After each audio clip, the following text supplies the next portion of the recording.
Miss Melba Moore. How you doing today, Miss Melba? That's what I'm fabulous, but I'm fitting to be exquisite.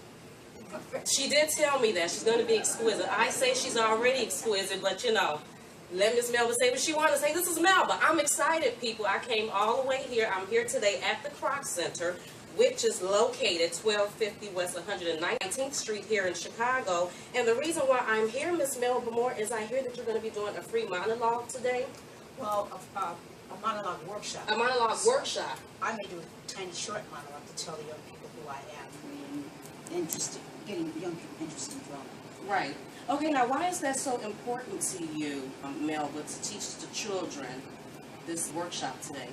Well, it's the beginning of becoming aware that your culture is also an art. Right. Just your life. It can be turned into a drama, comedy, poetry. You can become an actor. Right. You can become a communicator as a newscaster. It can lead to a lot of different things. Absolutely, Miss Melba would know that. And Melba, I do know that you have a still standing musical coming up next month, Yes. coming up in August. I don't know, is it July yet? I'm sorry. It's coming up in August. It's August 12th, Mm-hmm. and it's a one-woman play entitled Still Standing, The Melba Moore Story. So it's my autobiography, and of course, you know, I'm a singer, an actress, a person, so it's going to be a play about my life with music. Right. It's one person. Now, how does that make you feel, Melba, to be, you know, for it to be a one-woman show? Is that kind of scary? I think I would be scared up there putting on the whole play by myself, but you're not worried about that. No, because I've had it up for about 10 years, and it came out of all of the challenges that I had in terms of losing my life, my career. I have one daughter. For a year, I didn't know where she was, and having my whole life shut down, so that if I wanted to have a life, I had to choose, well, is it going to be still an actor? Are you going to still sing? And if you are going to have to write it. Right. You're going to have to produce it. You're going to have to star in it. Acting and telling my story is very easy compared to learning how to do it. And the other aspects that come into the community support that you have to have, the finances. What can everybody expect to see when they come to your musical? Oh, well, of course, we see my life story. Which if- hear or find out about? Yeah. Which, if you've watched Unsung or some of the Yes, hard we did. news in the past, Okay. And you are a singer, R&B? that's, well, gospel now too. Gospel now, I'm too. a born-again Christian, and you got to have music to express Right. your love of God, so I sing gospel now too. I didn't start out, like, I feel like I'm kind of culturally defined, because most African Americans started out in a Pentecostal or Baptist church, and if they had a gift of singing, they started singing when they were about 2 or so. Right. But I've only been doing the gospel aspect of it for about 10 or 15 years, so it's fresh and new for me. But I think that's really important for us to know about anything that we want to do that you've never done before.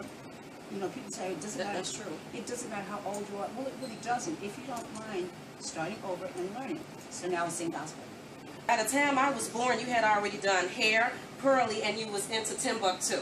That's right. So the thing that I liked about hair, or I found interesting about doing my research about you, is that with hair, you replaced Diane Keaton. I want you to tell about. I want people to remember who Diane Keaton is. Okay. She wasn't that then, so we all started out together.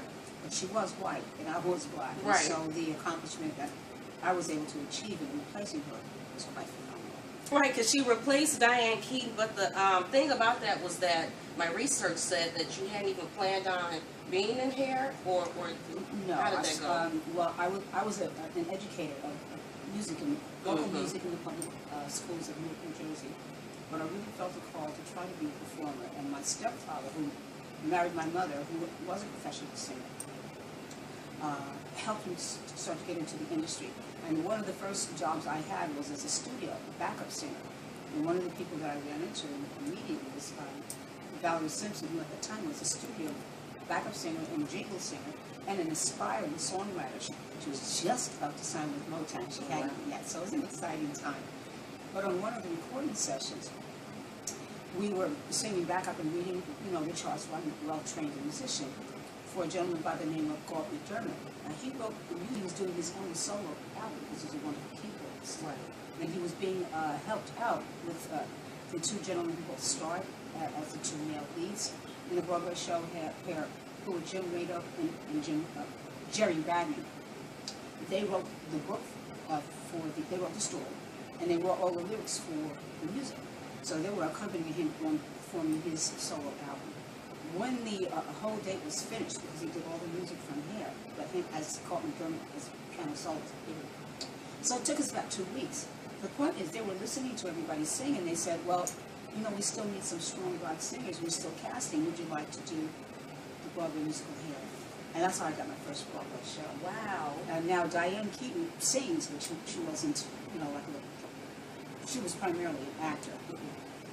But the point is, she got a great break to go and do Play It Again, Sam, I think was the Broadway play that Woody Allen had written and produced. And she left Hair to star in that. And they had so many different girls trying to replace her, and they weren't never really happy with anybody that they had. But this very strong personality in a black young woman said, well, how come y'all don't let a strong black woman try for the part? She got to be white. I said, I thought it was free and open. He said, they said, you want audition for it? She said, no, but more might. Wow. She said, go ahead, Melba, you try for the part. So I said, well, okay. Wow. But that's all. That's amazing. That's why I wanted to tell the story. The talent. I right. Study acting, and God was just good. He really is. And the other thing that was amazing to me was how Pearly came about. This same black girl. Okay. Well, I didn't have a manager or an agent. She said, Mel, you've been in this Broadway show here for a long time, and you don't even know how to audition because you didn't get this part audition. Right. She said, you should learn how to audition. I said, well, how to audition? She said, well, first of all, you have to have information where they're having audition. She gave me the information, and I was going to try to learn how to audition when I went up for this play, but I got the part, and the play was Pearl. And I got the part.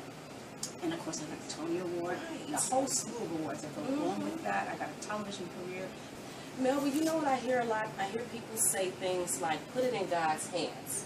What does that mean to you? And the reason why I ask that is because sometimes you like, okay, so should I just let it all go and let God do it? Or do I keep trying to handle everything, but then still pray about it and know that God has my side? So what does put it in God's hands mean to you? It means study how to partner with God. He does everything with us and through us. That's why Jesus came, so that a man would do what God does. And if you follow his pattern, he'll teach you how to participate and cooperate. He makes us co-creators. We don't create anything, but I'm saying things that sound very intelligent because he already explained it to me. Yes, absolutely. It made me sound like you. Yes. Oh, they said, we want you to get a real job. Okay. Like most parents, they do say that. They want it better for us because they know that, especially for African Americans, the industry of art is so volatile because we're never taught about the basic the laws of finance. Trying to make it and sustain yourself and grow. Now, with there's so many people that want to be music artists today. What advice would you give them about trying to get out in the industry? Well, there are many, many more outlets now than there were before, and one of the reasons I'm here at the Clark Center is to encourage people in the community, in the church, and artists to provide more opportunities for you to get your start, to get training, and to get support in your community. Actually, so you can understand that all the music, all the art that we hear on the airwaves or out there comes from somebody's home, somebody's culture, somebody's country, somebody's language. It starts with your family. Ours was the first artist management company. Oh, artist management. So we managed artists, we groomed them, we made recordings. Like my ex-husband is responsible for getting me signed with Melba Records, Mercury Records, Epic Records, Capitol Records. He was an entrepreneur, or he still is, an executive, totally the business side of it. So he went out and got the best songwriters and producers and the best music, and he had a heart and an ear for music and for what my style was. I didn't really have a style yet. I was still, well, maybe I did. Maybe it was Broadway, which for us R&B artists, that's like worlds apart. They don't kind of mesh. Right. So, but because he loved me and married me, and I was the mother of his daughter. So he got people like Jimmy Fadden and John Whitehead to work with me and helped me develop a style so that I had hit R&B records as well as hit Broadway shows. Okay. So he was the beginning, I think, of the next era of us developing as a community, as artists, and as a business. Okay. Who are some of the artists that you all developed? Oh, I can't remember them all, but Freddie Jackson. Okay. We managed McFadden Whitehead, Alex Young, Lisa Morgan. There were about 20 or 30 artists. All great. They had the greatest success in the 80s. Okay. Excuse me, Paul Lawrence, who wrote Rock Me Tonight, Kashif, who wrote Love Come Down, Champagne. Love that song. And you might not be familiar with his work, but he's had great success as a singer. But he's the one who first, if you remember, if you've heard Love Come Down, he had a big fat synthesizer sound. He was kind of like maybe coming after Stevie created the first that sound of electronic keyboards. Okay. Because she took it to the next level. So that sound of the 80s is very much him, and we managed him. So we were part of kind of innovating and moving forward and upwards the next R&B sound. Right. Now, Melba, what I wanted to say is that a lot of people watched Unsung, because I think that came out in 2009. And if we go and Google you, we'll see a lot of information about your relationship that you had with your ex-husband and, financial problems, just everything that went wrong. But the thing that I took from that after reading about you was how optimistic that you are now about the situation. Now, what I want to know is how do you get to that point from being so upset how things turned out and how he just kind of left you like that to the point that you're able to sit with him in church and still talk with him. Now, I know you have a child with him. A lot of people still, have children with their ex-mates and still don't want to be bothered with them years later, decades later. So how did you do that, I would be Melba? the same, but I am a born-again Christian. That's not what God says. He says, I know you all messed up, but I created the family, and let no man put that asunder. And on a daily basis, I've been trying to live with that until it's become true, so that I understand, I believe, on a much higher, deeper level than we even take the time to investigate what love is supposed to be. If love is a choice, it's hard work. It is spiritual. It's not just sex. And my daughter's birthday was just this past Thursday, so I went back and remembered. First of all, she was cesarean. Second of all, I was so blessed to be able to have children after having deep backup on me, after having abortions, which I terribly regret, not knowing, and then finding that this is what God wants for you. Not just cerebrally, but you got to have it intellectually too, but letting His Trinity, His Spirit, and His saints take over you on a daily basis to recreate and make you into a new person. I'm the one who got my husband baptized about 2 years ago. Wow. Now before, he was a very chauvinistic, southern, black, know-it-all, colored man. He would listen to me, and he would listen, see, at all the things that he's done to me. He knows. I don't have anything against it. He would know about all people. And now he has to follow and develop his own road of Christ's sake. It didn't have to be Christianity. I can't choose that. Right. But I can only tell him what I know, and that's what he chose to be. And so we're all on the same page.